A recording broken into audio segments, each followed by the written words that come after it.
How's it going over there, Ron? How you doing, Ron? Oz 12, how's it kicking?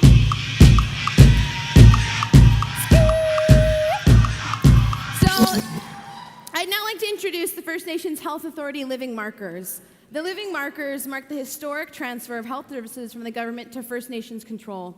The elders have said, we don't usually put a name on something that is not alive, so when something significant happens, we choose young people to be living markers for these milestones.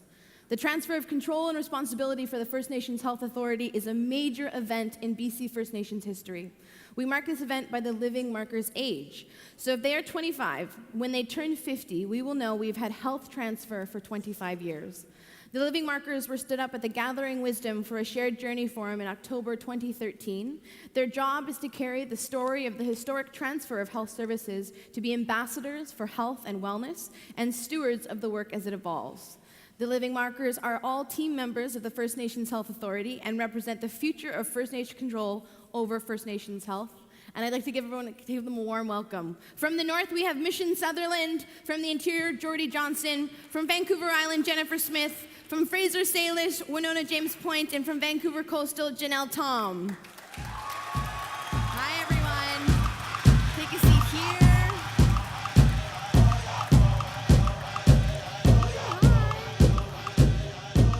Hi. How you guys doing? Good. How you doing? Good. I'm really excited. Mishon, let's start with you. Why are forums such as Gathering of Voices so important? Huge question. I mean, first of all, let me just start by saying I'm so grateful to be here talking to all of you tonight. The energy is absolutely electric. You know, tying your value and your belief systems to what you commit your brain power to every single day, in my opinion, is something that we all strive for, but it's incredibly difficult to do. So, you know, first of all, you're taking the first step in being here over the coming days. And I mean, I really encourage you to not just go to the workshops and not just, you know, be there, but really be there, truly be present in the room and open yourself up to the new experiences that you're going to be encountering over the next 3 days. Don't be afraid to ask questions and hang out for an extra 5 minutes to, you know, maybe find out if the content is something that you can tie what's meaningful to you, and envision a future in. You know, just really immerse yourself in the content. It's definitely a message I want to share, and just be well over the next 3 days for sure. Who's excited for some of the workshops that they're going to in the next few days? Yeah. Wonderful. Thank you so much, Mishon. Now, Jordie, I have heard that in the past that you have lost a connection with your spirituality. Can you talk to us a little bit about that experience and how you're doing now? It's very challenging because when I was younger, I got bullied. And primarily when I got bullied, it was from First Nations people. So I kind of lost that connection with culture and with my spirituality. Not knowing how important spirituality is because it guides you, it gives you that inner reflection to yourself. So fortunately for myself, I got to work with some great people here at the First Nations Health Authority, and I got to reconnect myself. I got to see myself again and just find my spirit, so. That's amazing. Thanks. I'm very happy for you. Do you have any advice for the young people out there who might be getting bullied and how they can make sure that their health and well-being is in a good place? Well, I would hope that throughout these next few days that people would allow the other people to just be themselves, and for yourself to just be yourself. Open your mind and open your heart, and just experience this whole next 3 days for yourself. That's wonderful. Thank you, Jordie. Now, Jen, what has been the biggest influence in your life and why? Might I all add, you all look fabulous tonight. For me, it all roots back to my family. I have 2 daughters, 15. Janet's 15 and Aaliyah's 12. And everything that I do is inspired by them. And I think that it's important for the work that I do at the Health Authority, which is where I love to be, to inspire them as well. And I'm sorry, I have to look at my notes. Okay.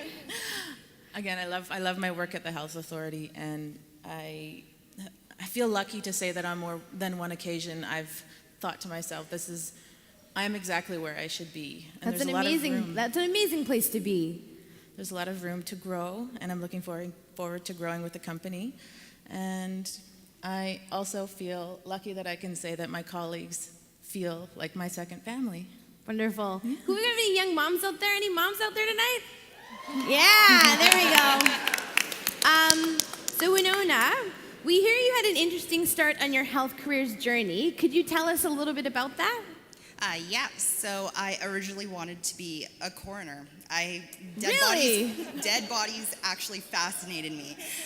Or do you watch CSI? Like this was before Murder, CSI She Wrote? came out. It was a lot of reading in elementary school, and it just, blew me away. Oh my Anyway, goodness. I actually have found a passion with a living as a recruiter. Who knew? Who knew? So I work as a recruiter at the First Nations Health Authority, and when I thought about health careers, human resources, not one of the first things that comes to mind. Neither do administrative assistants. Finance, a huge part of healthcare. They keep the books straight. We have environmental health officers. They are on the ground in communities. We also have our regional directors. They're not helping individuals as doctors or nurses, but they're helping the communities. So I want everyone to still strive to be doctors, nurses, pharmacists, whatever you like, but find what your passions are and where your strengths lie. Nurture your gifts and set goals for yourself, educate yourself, because you can make a difference. Or you can be rich and famous like Evan Adams. We all know Evan Adams. Hey, Victor. So Janelle, what advice do you have for those who may be unsure about their future goals, which I'm sure I can relate to, and a lot of young people here, they're just not sure what their future is going to look like? Yeah, well, let me just start by saying I'm 24 years old and I still have no idea what I want to be when I grow up. It's probably, like you said, same as people in this room. Oh, I'm sorry, I'm really nervous. Wow. Let's make her feel a little bit less nervous. Let's give her a round of applause. Right? They're all here to support you guys. Don't be nervous. So I'm currently an administrative assistant to one of the executive directors at the First Nations Health Authority. And I can honestly say I love working there. I am very proud of the work that we're working towards, and I know that there's a lot of room to grow within the organization. And I have learned not to be afraid to speak up for myself and ask for what I want, and I encourage all of you to do the same. Don't be afraid to go after what you want. Don't be afraid of what others might think of it. Just do what's best for you. Oh, crap. That was really sloofy. I didn't even see that you had that. So life's not a dress rehearsal. You only get one shot, so you might as well make the best of it. YOLO. Hashtag YOLO. So I also thought you reminded me, if anyone's tweeting tonight, the hashtag is GOV2014, and now YOLO as well.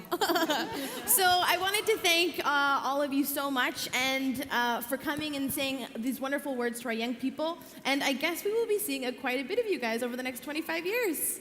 Let's give a round of applause for the living markers. Hi, you guys.